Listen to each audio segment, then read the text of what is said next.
tell you who one of my favorite journalists is. One of them. His name is Mehdi Hasan. I love that man. Number one, he is fine as frog hair. That's number one. Number two, he's a truth teller. Number three, he's brave as fuck. Many of you all may remember, if you used to watch MSNBC, which will be renamed MS Now in the next couple of weeks and months. If you remember, he was a full-time anchor on that network. He was also radically against any type of war between Israel and Gaza, Israel and the Palestinians. And he was fired. While there necessarily was not a reason that the overall NBC network, news network, they never gave a reason or an answer. It was generally understood that he got fired because he was expressing too many of his personal beliefs, or the beliefs about the genocide happening in Palestine, or to the Palestinian people. So he was offered a contract to come consult with on the network, and he said, hell no, you fired me. So what did he do? He took his journalism skills, his truth-telling ability, his ability to write a mean story. He writes a good story. And he created a network called Zateo News, which is primarily on Substack. In less than a year, he amassed over 800,000 followers, which means that at the time he was charging $8 for subscriptions. And if say for instance, he was able to make, if that's 800,000 times 8 and $8, that's $6.4 million. That's if everybody decided to pay for the subscriptions. Now, from what I understand, he's amassed over 1 million followers, and he's doing quite well. Well enough to hire writers, hire consultants and contractors and other people to do podcasts, to go travel across the world with the message. And he is still one of the most straight up and down, tell it like he means it journalists, even though he's become independent. He's anti-war, anti-capitalism, anti-MAGA. I don't know what his political beliefs really are, and I don't really care. I just know that his messaging on truth is very, very clear.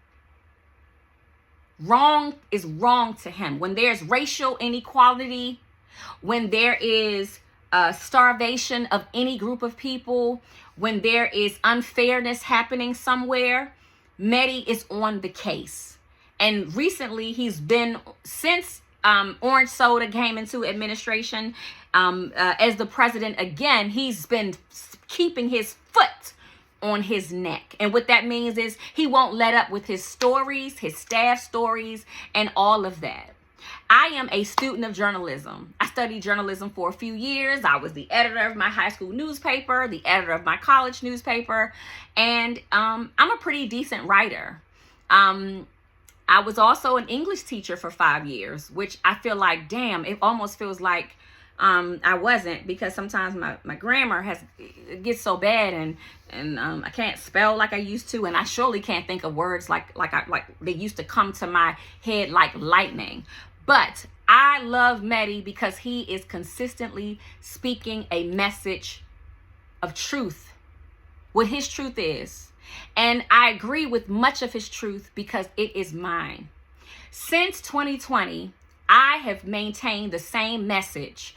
I want radical changes in the Long COVID and MECFS communities. White women and white men aren't the only ones suffering from these two chronic conditions. These conditions that have disabled us, that have caused us to be unhoused, unemployed, hungry, and so on and so forth. I remember the very first time I saw a Black woman in North Carolina being covered on post-COVID symptoms. And I thought to myself, oh my God. And that happened months after I told my story about having long COVID. Then Dr. Margot Gage told her story. And then the precious Fiona Lowenstein encouraged me to tell mine. Thank you, Fiona. I appreciate it. And so it went. I continued to tell my story, and I always reminded journalists, advocacy leaders, and so on and so forth that I want to see more Black people engaged in the long COVID movement, in the collective, in the community. That will never change about me. And that's what keeps me and Medi similar to each other. We have a consistent message that does not change. Now, have I expressed my messaging in a not so nice way or tone? Yes. Have I been a little shady or curt or mean? Quite frankly, yes, I have. Have I apologized to some of these groups about that? Yes, I have. And on some occasions, I regret that. You know why? Because you should never regret walking in your truth. Now, here's what I do think now. I do think that as I look back on my past, I do say to myself, well, Shamir, you shouldn't have been real shady like that. And what I mean is, shady in the Black community is when we read somebody. Reading means when we tell somebody to fuck off, and we are shady because we're like passively aggressively mentioning them or not mentioning them while knowing exactly who we're talking about. I don't believe that shade is the key to any kind of racial diversity, freedom, or freedom for anybody. Now, it's fun and your friendships, your community is fun on social media. But when it's talking about serious shit, that's one of my regrets is don't be shady. Call them out. Call the people out. So that's one of the things I regret. And I also regret, just kind of like being a little bit too, passionate about this and this and this or whatever. Because the truth is, everybody deserves a modicum of respect, even if they don't respect you. But the title of this podcast episode today is Racial Diversity Doesn't Need a Meeting. And the reason why I'm bringing this to you very honestly is because I believe that as Black people, as white people, as disabled people, that somebody in our community has to tell the truth. And that's going to be me. It's always been me. Whether my message has been well received or not, whether it's been hated, whether I've been canceled, whether I've been, whether I have been reinstituted or whatever, truth about the anti-Blackness in the Long COVID and MECFS community will never get old for me, and I will never stop calling for it. These two communities are two of the most anti-Black communities I've ever seen. We compare Long COVID a lot of times to the AIDS movement, but we can only do that really in maybe name only because the AIDS movement forced Black and white people and people of all colors, races, ages, genders, identities. It forced them to get together. And because we've politicized so much stuff about COVID, and we've forgotten the pathway in which those people who had AIDS and were watching their friends die from AIDS and their loved ones, we now politicize and make everything about what the trend of politics does. If politics tells us to go to the left and add more Black and Latino folks, we do that. If it tells us to go to the right, where there's not a lot of women, there's only a lot of white men or men and just maybe a few women here or there, we go that way. And right now we're in this direction. So I want to tell you about the fact that I want to tell you a story. So I found out about the Keystone Symposia event around the time that somebody on Instagram posted a photo of it. Now, many people in the comments were talking about how excited they were that more people were wearing masks. And I thought to myself, well, yeah, that's important. But the thing that stuck out to me was the fact that I didn't even really to this day, and I still can't say. Now, if you see one, you point them out to me, but that may not be necessary. I didn't see any Black people there at that symposia. Not at all. I didn't see any Black people. Now, I thought I could squint and I saw one, but if you have to squint to see somebody that's black or brown or whatever, then you looking too hard, and the racial equality and equity isn't there. Now, Keystone Symposia said that they wanted innovation in their research. They wanted to be able to welcome other research colleagues to talk about long COVID and other post-acute infectious diseases. And yet there was not any black doctor or black patient that I saw that was invited or included initially on the website for Keystone Symposia for that meeting that took place in New Mexico. That was planned and headed by a lot of the people that we know. So, for instance, they were called the scientific organizers. Hannah Davis from PLRC. It was Daniel Altman. It was Dr. Akiko Iwasaki. Dr. Iwasaki, I hope you read my email and my letter to you. And who else? Dr. Nath from the NIH and a few other people. These are people that we know and that we have worked alongside with. If you are in advocacy or you follow the Long COVID or the MECFS movement and you followed it for the last 5 years, these are people who have been a part of this movement in huge ways since the very beginning. PLRC, Patient-Led Research Collaborative, started out of the belly of Body Politic, which was founded by Fiona Lowenstein.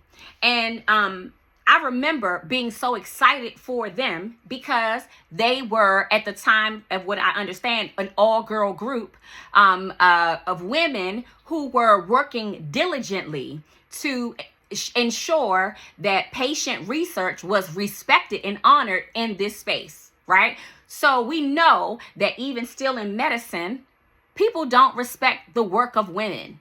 And I was so excited because I was like, yes, these are people at the time who understood diversity, racial diversity, the importance of the power of my voice. These are people who I champion and who champion me. And I remember when I realized that, for instance, Hannah Davis was a scientific organizer of Keystone, and she helped plan Keystone, right? And so the connection was made because I was a part of a position where the leaders of the position, they were talking about how exciting Keystone Symposia was and how well it was going, right? And then I didn't know that Keystone Symposia was happening, and many other people with Long COVID and MECFS, they said that they didn't know that it was happening either.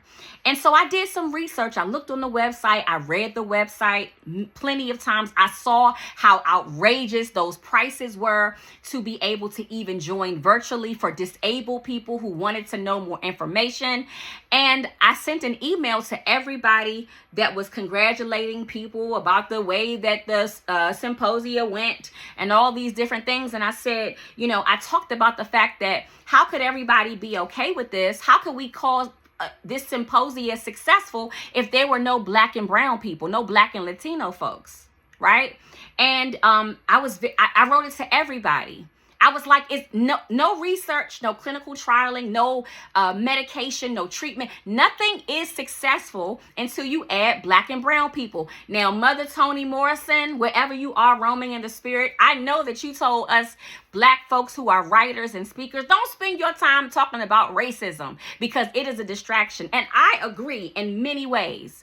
But I also promise to tell black people and white people who care and disabled people the truth about why a meeting for racial diversity never works or usually doesn't.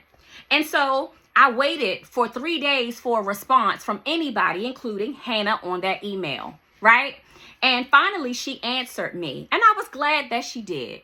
She talked about how, and I'll post this so that you all can see it. She talked about how that Keystone Symposia event, it was an academia event. It was academic. It was very strict. How she and the other organizers had to work really hard to help maybe adjust the pricing and for everybody to wear masks and for people to get, air infiltrated and all these different things.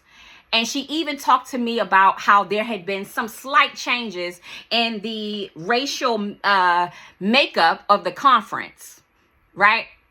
And I like Hannah and I respect her. And I still wrote back to her.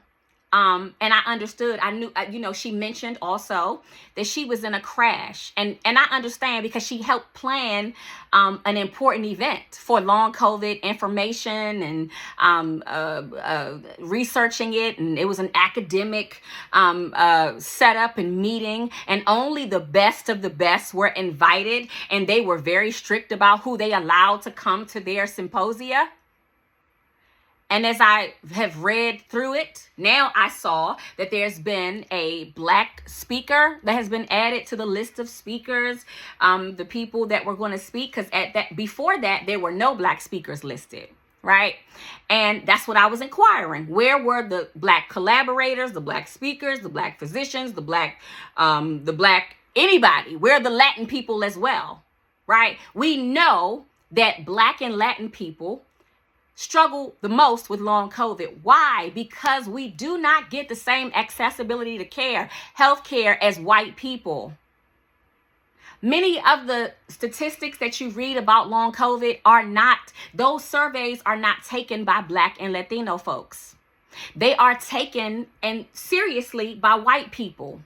And the problem with that is, and that's sometimes I hate it too, that Black and Latinos are not more invested in science and long COVID research. However, I also am reading a book about healthcare and how it came to be after the Civil War. Right? What happened and what white doctors and white medical professionals, they did not trust or believe the expertise of Black physicians who had even studied under them, Black healers, Black spiritualists, people who were able to heal not only other slaves when slavery was around, but also their masters' children, their masters' spouses, mistresses, whomever. They didn't trust our ability to be able to understand science. So it scared many of us away from science. So a part of me gets frustrated with my people, Black people and Latin people, because I be like, come on, y'all, let's care. But then I understand why we don't. And so nothing Hannah said, I respected her crash because I'm disabled as well by long COVID and MECFS. I respected her attempts at trying to explain to me, but I didn't respect the answer necessarily, because I don't care how academic your meeting is in New Mexico and that nice resort and spa. I don't care how much of a small increase in racial diversity that you saw. There weren't Black people really there, and there weren't Latin people there. Now, what I can tell you for sure is that there may not be a lot of Black doctors who are studying long COVID, but there are Black specialists, neurologists, gynecologists, gastroenterologists who really do want, I may have said that wrong, fuck it, who really do care about what long COVID or COVID is doing to the body. So if you can't find specific long COVID doctors, you can absolutely find people who are around the community, right? And so I wrote back to Hannah telling her that I still have a problem with the response, and that I fear that there is, I want to know, and I was curious, I wanted to know, was there any intentional exclusion of Black and Latino people? Because the more and more I see, especially under this regime that we are in, under this administration, I'm seeing more and more people of all industries capitulate to whiteness.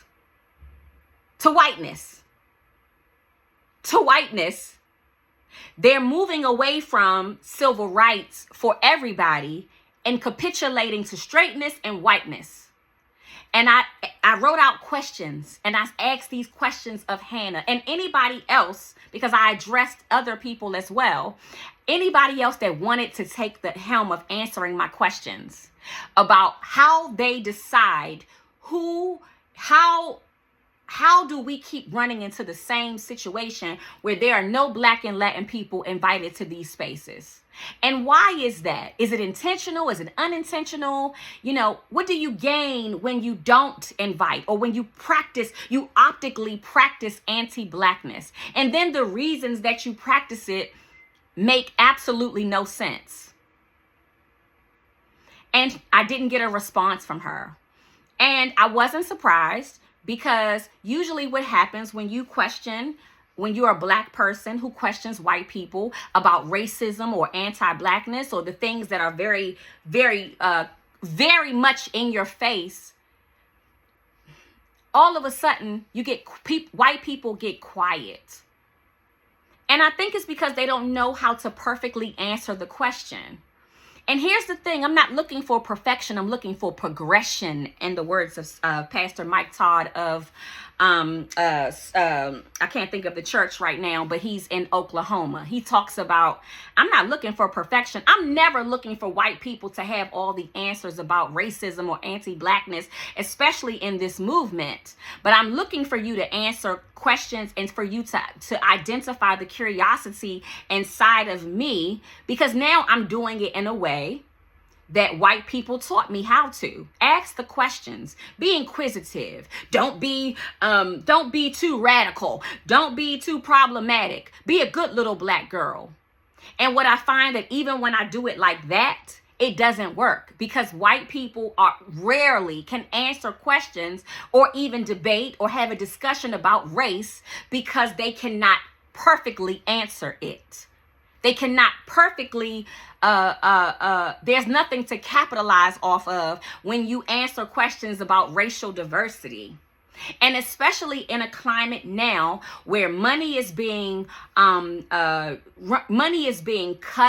and money is being taken back, even from our schools, our public schools, our colleges, our universities, and other places that honor diversity.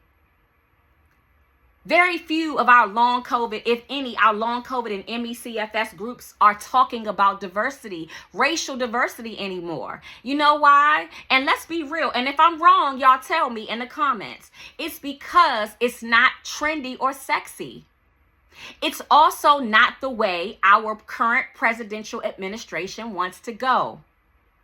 Our president wants to make this country as white and straight as he possibly can. And I'm not with that. I don't agree with it. I'm a part of this country just as much as you are. And I believe in the equality and the equity for everybody. So I want those people who helped plan the Keystone Symposia, and even Keystone Symposia itself, I want them to thrive. But I want them also to know that they cannot thrive without Black and Latino folks in their clinical trials or their claims of wanting innovation. Innovation comes by attracting and engaging with different kinds of minds. Black, white, Indian, Asian. Everybody has to be a part of this conversation, because as the NIH even said itself, Black and Latinos are affected with long COVID differently. And the reason why they don't receive clinical diagnoses is because they are often not believed. So why wouldn't Black and Latinos be invited to a Keystone Symposia or the upcoming IACFSME meeting? So a couple of weeks after that, I received, as I mentioned to you all before, 2 fundraising emails from ME Action, who I've worked for before and received money from, as well as the Patient-Led Research Collaborative, which Hannah is a part of, and I've received money and donations from them as well. They, up until recently, have been and I can't even, here's the thing, I'm not going to misspeak, and I'm not going to speak for anybody. I'm going to say that they still may support me. In their last email to me, that's what they said that they would continue to do.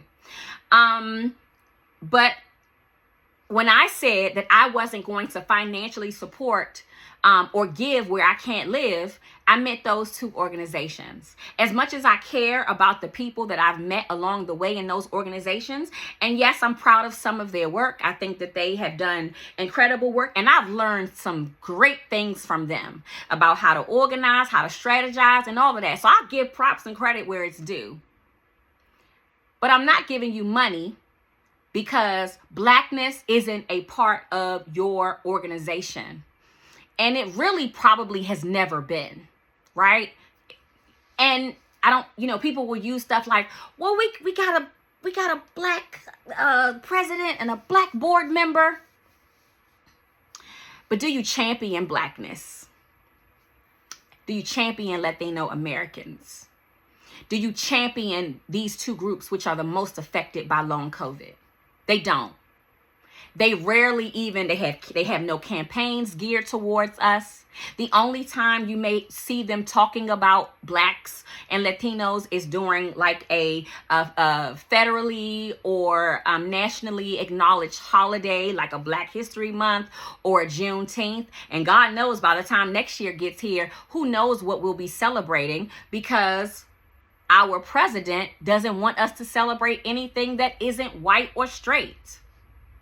So I said with my chest, I'm not donating to those two groups until I see Blackness. I don't want to make an investment in something and in groups, even if I've worked with them and made money with them before and done things. I don't want to invest in people who don't invest in me and my community, like openly. And that goes for the other groups I've mentioned as well. That goes for any Long COVID and MECFS organization that has a problem with representing Blackness in any shape or form on a consistent basis. Now, I ain't saying everything you got to do is got to be black. But if your mission statements align with your goals and you are true to form on those, then you talking about global healthcare, then you should also include people of the global majority, people of the African diaspora, people of all ilks, shades, colors, races, identities. And we don't do that. So after I made my announcement about that, and I made a post about that on Instagram and TikTok, and I think on my Substack, I was approached by PLRC about having a meeting. They sent me an email, which I will include in this Substack, where they asked me to meet with them so I could express my concerns with them. Now, here's what I thought was funny. And they wanted me to select a date to meet. And initially I did that. I raced to their Calendly and I was like, yeah, let's talk about this. I knew I was going on vacation, so I selected a date that was after my vacation. But the more I thought about it, the more I thought to myself, a conversation about racial diversity doesn't require a meeting.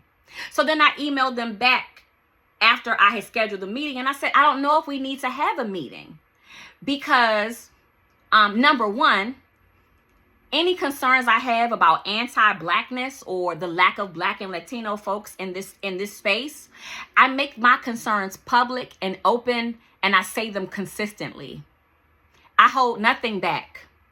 There's not too much that you're going to ask me and you're going to say, and I'm not going to have a response that is consistent with, I hate the anti-Blackness in this movement. It is racist. It is separatist. It is divisive. And it is diabolically delusional. That's never going to change. I'm never going to think differently. And so my thought about these meetings and having a meeting about my concerns, I thought it was interesting because I was like, my concerns, I make my concerns clear. But I also mentioned to my audience that I've been paid by both organizations. I have been, I talk about the respecting some of the people and the work that has been done. I never hold back on any of that. So having a meeting about my concerns, it felt like a gotcha to me. It felt like it was like something that was contrived out of nowhere, right? And not only did they want a meeting to speak to me about my concerns, they wanted to speak on the behalf of the IACCs, other associations that deal with chronic conditions and so on and so forth. A membership that I'm not a part of. And I thought to myself, wow, so only PLRC can come to me and talk to me about about my concerns. You sent a group to talk to me about my concerns. And then I thought about it and I was like, well, actually, I think the issue is that you all have concerns with what I'm saying, because nothing that I say is unclear. Now, I may not say it right. I may pause and and all of that. I may talk a lot, but I always make myself pretty clear. And so I'm not concerned about my concerns because I express them. I don't go to bed at night not being able to sleep because I didn't express my concerns. You had concerns with me because you approached me. And so I said, I don't think there needs to be a meeting for that. And I said, because every time I've tried to have meetings, and I've had a few, where we talk about my ideas and my concerns on race, people look like they care and that they're compassionate and empathetic. And they do that, I'm so sorry, that's your experience. And then they commit maybe to doing a little bit better, but really nothing ever changes. And then I've even seen sometimes where people will take ideas that I have or things like that, and they will turn it into their ideas and take the intellectual property that I have as if it's theirs. Now, I'm going to be honest with you, and she and I are not in as good a relationship. We haven't spoken in a while. Terry Wilder is one of the only people consistently, besides Fiona Lowenstein, who has helped me reach certain platforms. Had it not been for those two white people, I would never have been seen on many platforms. Now, I'm not discrediting or saying that other people haven't. I'm just telling you the two people that have. And then the rest of it was me. I had to work hard. I had to write. I had to find a way to hustle and make money. I had to find a way to keep my voice consistently heard. But a lot of the white people who championed me in the beginning when I was talking about DEI and civil rights and black, they no longer support me. What I notice is that when I talk about whiteness and anti-blackness, white people love the drama of it. They love to see what I'm about to say. But then what happens is slowly they drop off. And so I'm not interested in having any meetings with you about something that doesn't ever come to fruition. And I made that clear.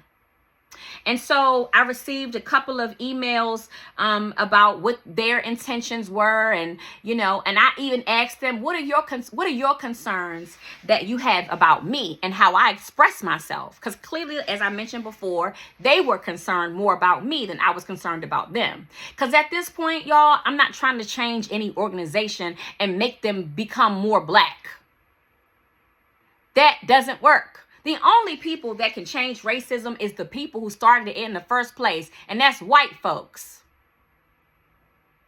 And right now I made this podcast because I'm no longer holding anybody's hand or feet to the fire about making their organizations black. I'm just going to tell you the truth when I notice the truth and when I see it. So I'm asking what your concerns are with me, because we've made this about me.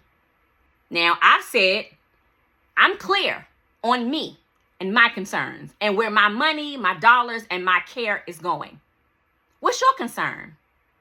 I got a lot of response back about, and I wanted to know why the other IACCs couldn't come and talk to me. Why'd you send one group and you didn't send all of y'all? Catch my drift? And so I didn't receive much conversation about what I was saying. I received, well, we understand if you don't want to meet with us, and we appreciate your advocacy and all these different things. And I was just like, oh, that's what we doing? Clearly something I'm saying in my little bubble is bothering somebody. So why can't we talk about what's bothering you?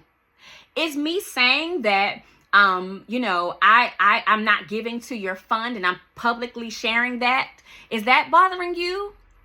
I doubt very highly that what I say and what I think affects whether people are going to give or not.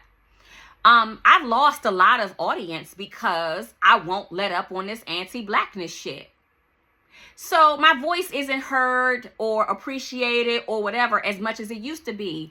And even though they used to keep me up at night, it no longer does. Because I understand that the more you tell the truth about anti-blackness and mostly white spaces, they like it for a while and then they just don't want to hear the shit. But when you start to affect something like money or their image or something like that, they do care. And I've noticed that there's some kind of gaslighting that goes on. Let me make this about you. You decide, and you pick, and you choose. And then, they started talking about, they wanted to share with me, their implementations or some things that they were thinking about as it related to equity and racial diversity and all this other stuff. And I was thinking to myself, that doesn't require a meeting. And I said it. That does not require a meeting. Racial diversity never requires a meeting. Hear me when I talk to you and hear me well. Whenever you want to take a risk or a step in the direction of blackness and racial equality and equity, you don't have to announce it. You don't have to meet about it. You don't have to shift the concerns back to me. All you got to do is do it. It's simple. When I wanted to start my Substack, I didn't consult anybody about it. I did it. When I wanted to make my BLCE, Black Long COVID Experience posties, which I made almost $1,000 from, right? I didn't consult anybody. I just did it. When I wanted to start writing and talking about my story and the importance of the implementation of Black people and all of this in the community, I didn't get anybody's permission. I did it.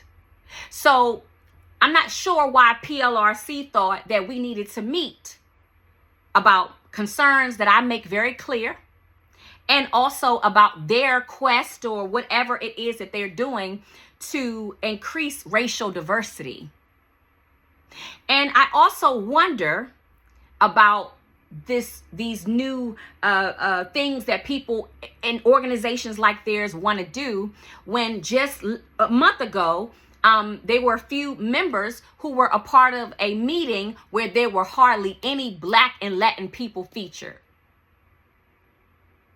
So here's the thing for me. I don't need you to meet with me about your stance on racial equality or my stance on it. I need you to show up where you live. If you live where I am, if we live in the same community and we believe the same thing about equity for women, for queer folks, for Blacks and Latinos and other races of people, then you don't have to have a meeting with me. You just need to show it in your actions. Keystone Symposia was not a great example of racial diversity. And this upcoming IACFSME virtual conference is not either. I've spoken at that conference before 2 years ago. Thank you, Terry. And I was like maybe one of 4 Black people there. And when I mentioned to them about, I sent a comment to them about how there weren't a lot of Black people there 2 years ago and how their parking situation was messed up, especially for disabled folks, I practically received not much information. And I also asked them recently, IACFSME, I asked them recently, what were their plans to engage with Blackness at this upcoming October conference? I was given some rambling, confusing, blame game response. Now, I don't know who responded to me, but I know they represented this organization. And then I asked, because I thought I saw at one point it was going to be in New York City. And then I don't know whether because of the low attendance or whatever, they changed it to a virtual conference. They said that they would make they would give complimentary tickets to podcasters, writers, activists, so on and so forth. Well, I'm all of those things. And so I asked, could I attend? That's when I thought it was going to be in New York City, because I'm in Poughkeepsie, about an hour and 30 minutes away. And I didn't get a response initially. So I had to follow up. And then they wanted to send me the rules of what podcasters and writers and advocates could and could not say about their conference, while still not addressing why your itinerary doesn't have any Black people on it.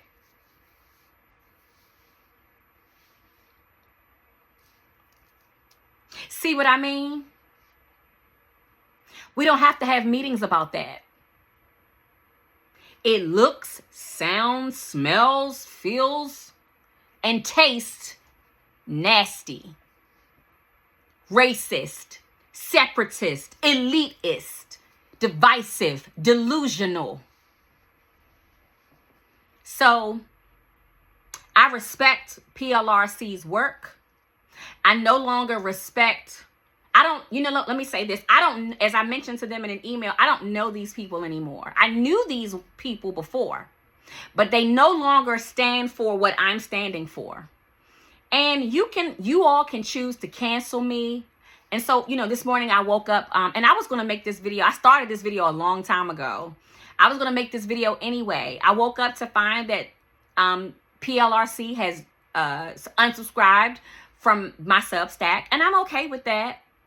It just lets me know that when people are uncomfortable, instead of really trying to do something about the discomfort, they run away from it or they detach from it.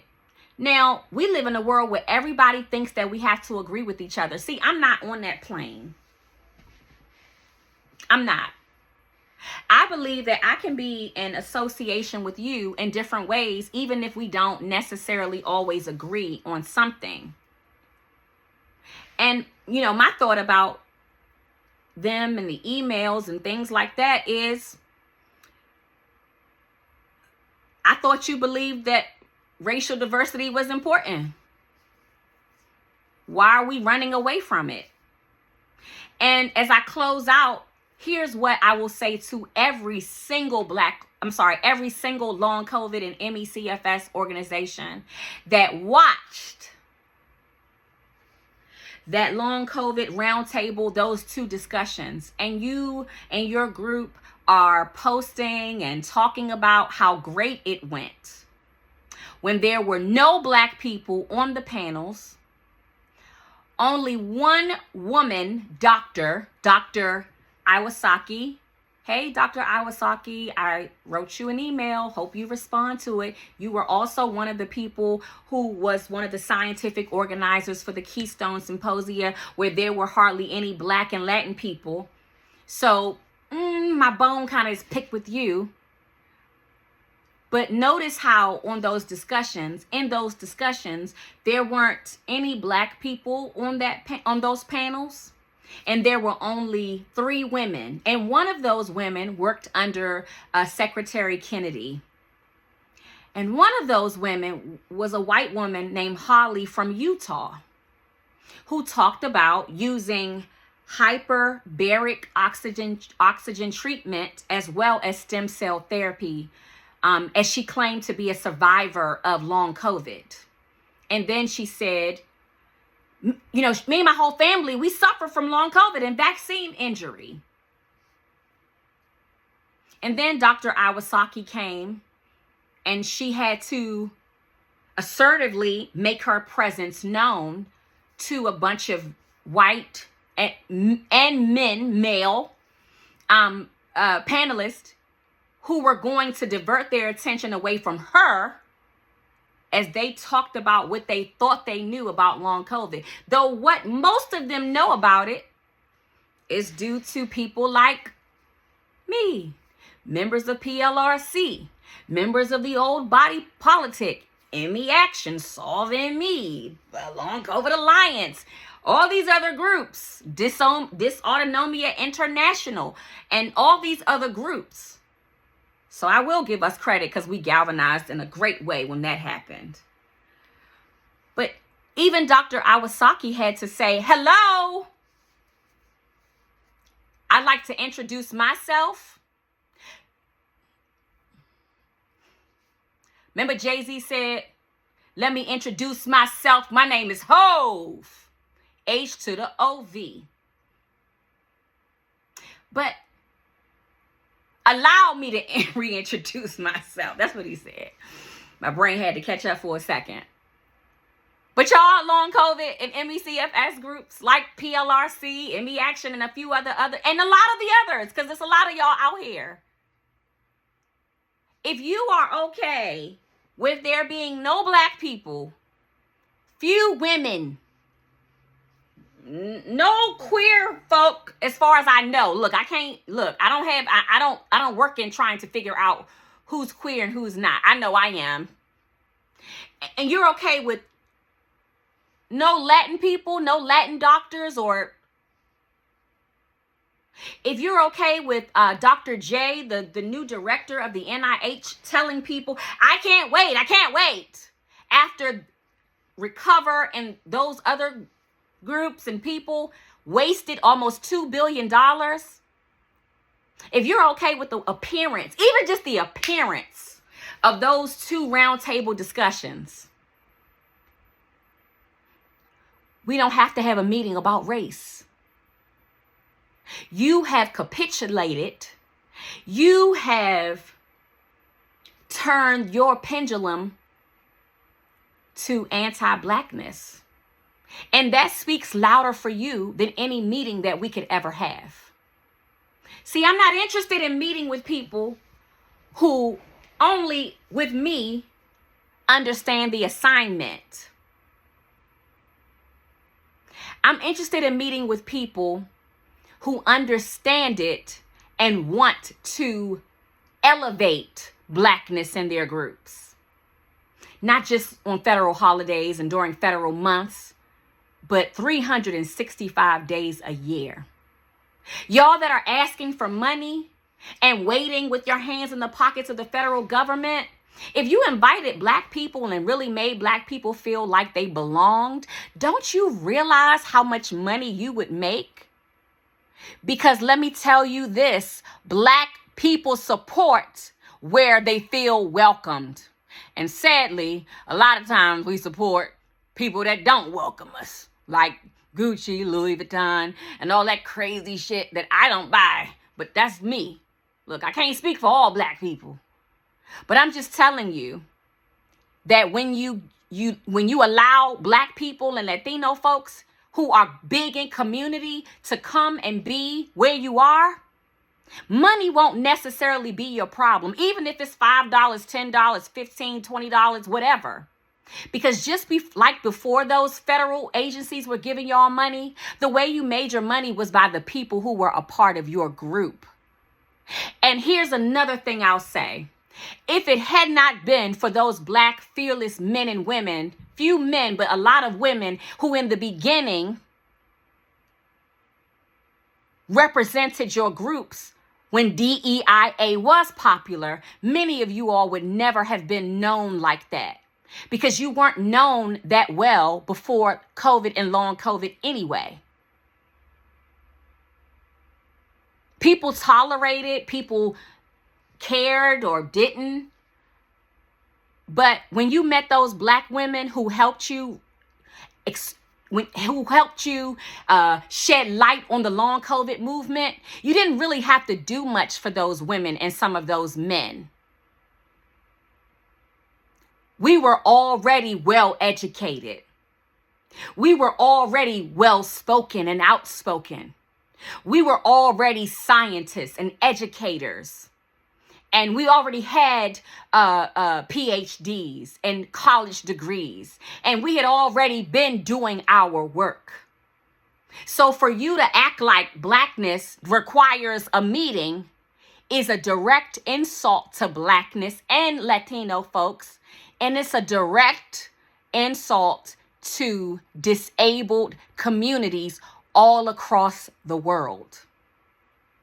It is no success if people of the global majority cannot take part of it. I don't care how many clinical trials you have, how many dollars you give Dr. Bruce Patterson. I don't care how many times you invite Dr. Zayed to your conferences. If he and Patterson and you and your group and yours are not championing Black and Latino attendance or engagement and female and women and queer folks into your engagement, you are unequivocally delusional and you are getting it wrong. Don't invite me to a meeting. Invite me to a celebration of your work with Black people and Latin folks. Invite me to be a producer on your event. Invite me to have a stake in your organization or your company. Invite me as an investor. Invite me as a patient expert who has a PhD of my own. I gave it to myself in Long COVID. As a Black disabled queer woman married. I deserve it. And so do the other women who upheld your organizations when you couldn't do it yourselves. Because at one time, from 2020 to 2023, nobody wanted to focus on whiteness. They wanted diversity, which is what all of us want anyway. No matter how much our president does this and talks about straight white men in his cabinet. No matter how much Robert Kennedy Jr. capitulates to his boss. If there's no Black and Latin people there, you ain't doing or saying nothing. It ain't a success. The only thing I will say, and I give credit where credit is due. Todd Davenport, God bless him, on Twitter.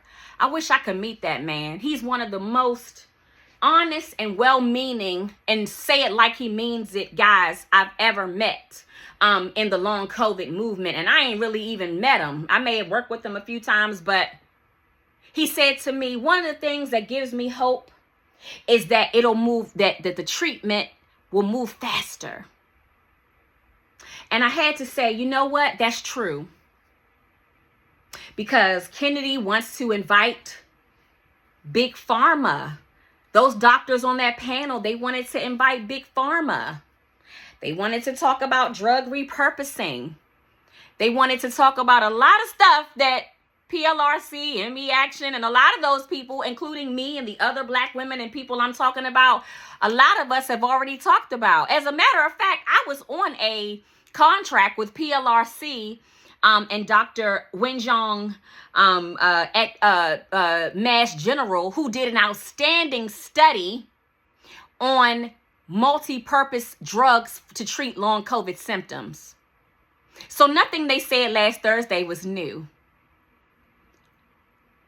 But what I hear from you all, y'all white-led groups, is silence about there being a lack of women, queer folks, Black folks, Latino folks, and even other patients of other colors, other races, other ilks. Y'all are not saying anything. Y'all are quoting what some of your faves are saying, or saying at that round table, but you're not acknowledging the fact that there aren't any Blacks.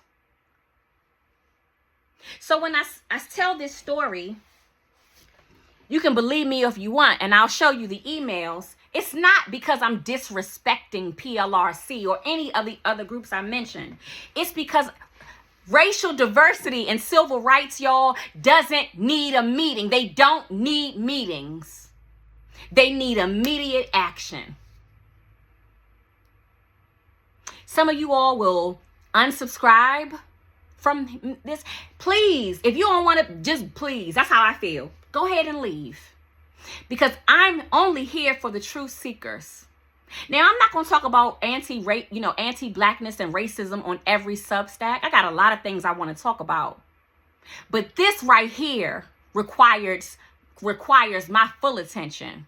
When people start writing me asking for meetings on behalf of them and other larger organizations that I can't even put a candle to because my voice and my reach isn't that big, I have to wonder what's happening here. When did I become the so unclear that people don't know what I'm talking about? They know exactly what I'm talking about. And sadly, what I've learned and what I'm learning about some of these groups who have depended on federal agencies to financially help them or sponsors is that they are willing to do anything that the federal agency and the sponsor tells them to do to get money. Remember last year when Bernie Sanders was supposed to bring it home to us? And he had many of those long COVID groups and MECFS groups writing that long COVID act for him or whatever it was. And then all of a sudden, when things started to look kind of murky, that moonshot, he just was like, oh, well. And he went off. Now he's on some type of no oligarchy tour.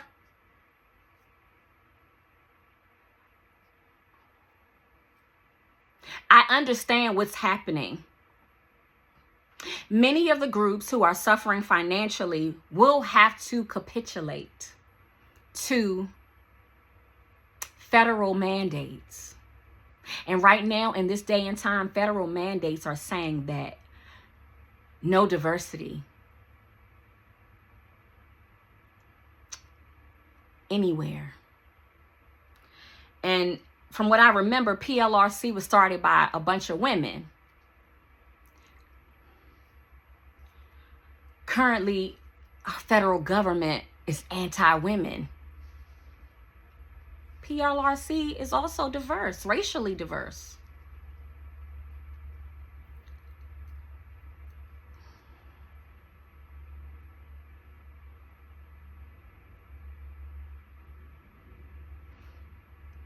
But I get it.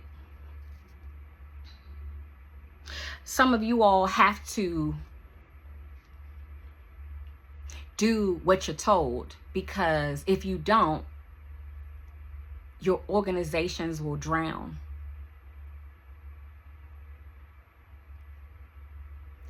Money is getting tight for everybody.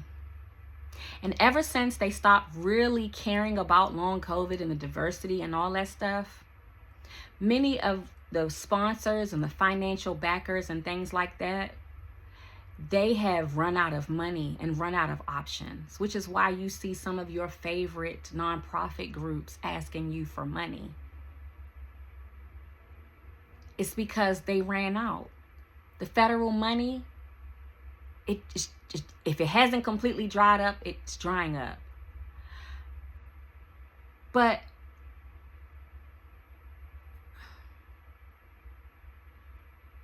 when you take the money of people who are anti what you claim to stand for,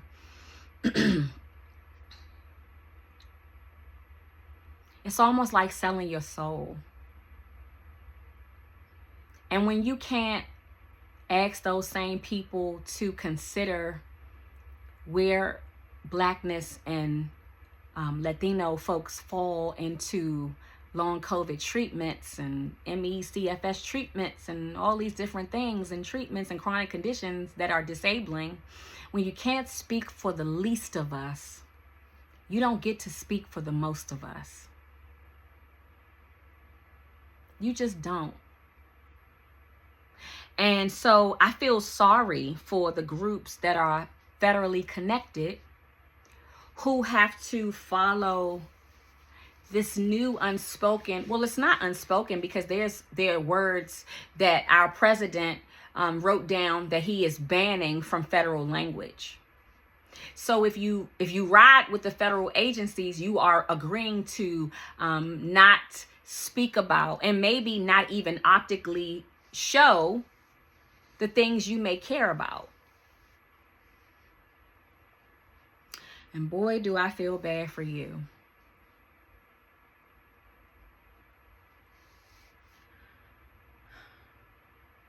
Did I tell you what Todd Davenport said? Todd Davenport said, I think I may have, but I forgot. It's my long COVID brain. He said one of the best things about this is that perhaps we'll get treatment quicker.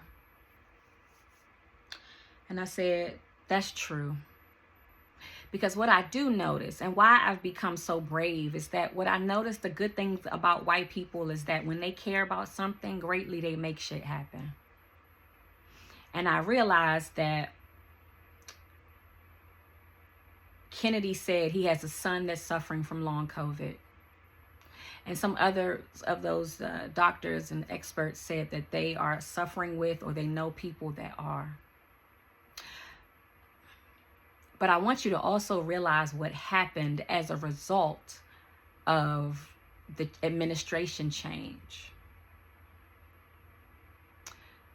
Last year, there was a Long COVID advisory board that was headed up by Dr. Ian Simon, a medical doctor, a capable medical doctor who was Black, handsome, well-spoken, all these things we like to describe Black people when we don't know what to say because we don't know that we don't know that their brilliance far exceeds what we expect.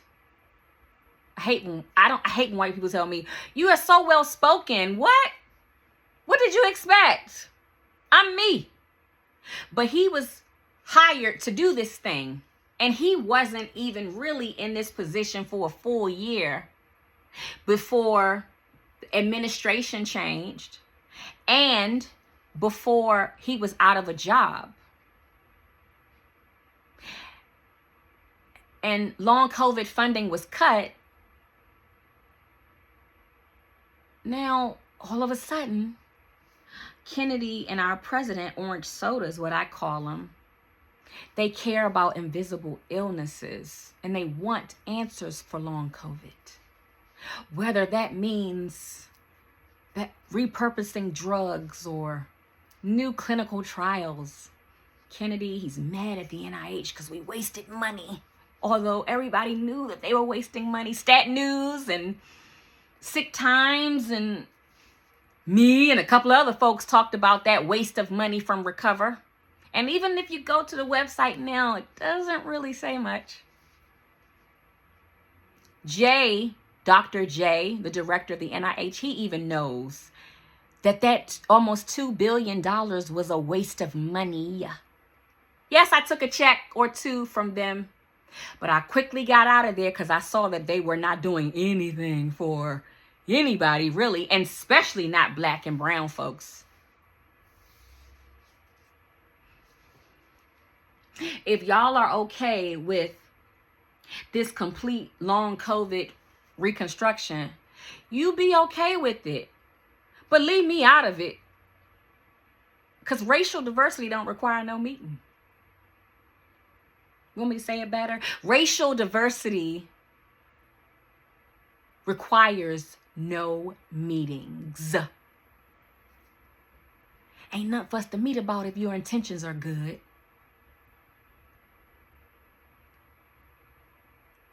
That's all I got. I encourage you to join the Blackest Side of Long COVID. That's my Substack, where this will be posted. I encourage you to join it for free until December 31st, 2025. After that, I will be charging again. I encourage you to listen to this whole podcast. Share it with your friends. Share it with the groups I talked about. Not worried about being canceled. I've been canceled. They don't call me for shit anymore. And like I said, it doesn't bother me anymore because I'm speaking truth to power. And sometimes you got to pay the cost to do that. And I paid lots of costs. This time, though, I'm not being bitchy. I'm not being confrontational. I'm not being shady. I'm just telling you what I think. And you do what you got to do.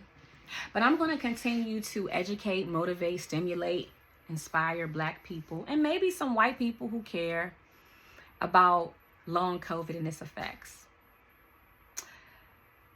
Take care of somebody in your community, but most importantly, take care of yourself. Love on your neighbor. Love a child that may not have a lot of school supplies.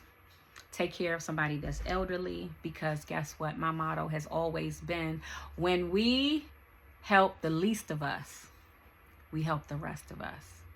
Thank you so much. I'm going to go take a nap because I'm tired.